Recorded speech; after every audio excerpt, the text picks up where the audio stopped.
Huh? Huh? Huh?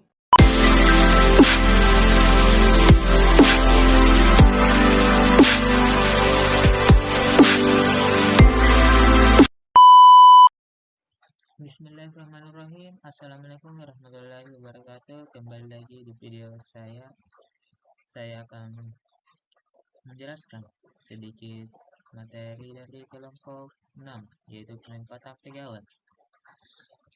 Baik, perkenalkan, nama saya Danda, kelas 22 3C Manajemen. Untuk mempersingkat waktu, saya langsung saja ke materi penempatan pegawai.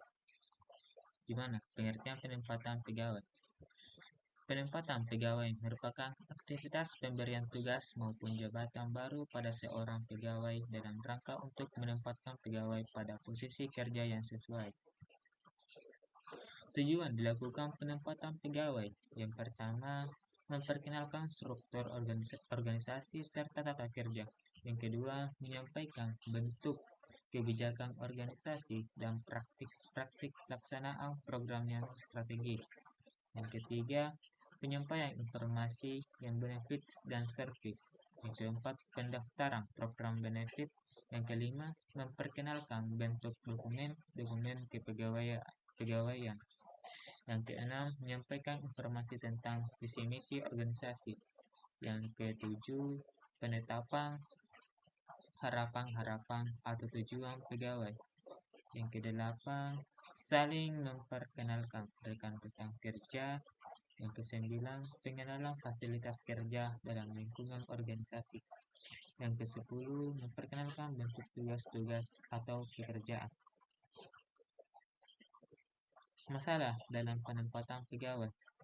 Yang pertama, efektivitas penempatan harus mampu meminimalisir kemungkinan terjadinya kekacauan bagi karyawan dan perusahaan. Untuk mengurangi kekacauan, keputusan promosi dan transfer harus dibuat sesuai dengan langkah-langkah seleksi. Yang kedua, tuntutan hukum. Selama ini, hubungan kerja yang tidak didasarkan pada kontrak resmi tertulis disebut hubungan kerja sukarela dan dilanjutkan dengan persetujuan. Kedua pihak harus memberitahukan apabila hubungan itu berakhir. Yang ketiga, pencegahan separasi atau PHK. Ketika Departemen SDM dalam mencegah perusahaan kehilangan SDM yang bernilai, maka uang yang ditanam dalam rekrutmen, seleksi, orientasi, dan pelatihan tidak hilang. Faktor-faktor yang harus dipertimbangkan dalam penempatan pegawai. Yang pertama, pendidikan, usia, kerja, pengalaman kerja. Pendidikan. Latar belakang pendidikan harus menjadi pertimbangan dalam menempatkan pegawai. Misal, sarjana ekonomi harus ditempatkan pada pekerjaan yang berhubungan dalam bidang ekonomi. Yang kedua, usia.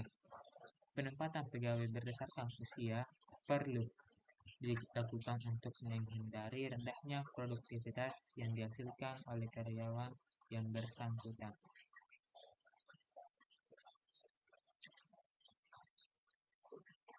Faktor yang harus dipertimbangkan dalam penempatan pegawai. Yang tadi dengan ini, yang pertama itu adalah kerja dan pengalaman kerja. Keterampilan kerja yang harus diperoleh yaitu keterampilan mental seperti menganalisis data dan membuat keputusan, keterampilan fisik seperti memantulkan listrik atau mekanik, keterampilan sosial seperti mempengaruhi orang lain atau menawarkan barang serta jasa. Yang kedua, pengalaman kerja banyak memberikan keahlian dan keterampilan kerja. Pengalaman kerja yang dimiliki seseorang kadang-kadang lebih dihargai daripada tingkat pendidikan yang menjulang tinggi. Terima kasih. Itulah tadi materi sedikit mengenai penempatan pegawai.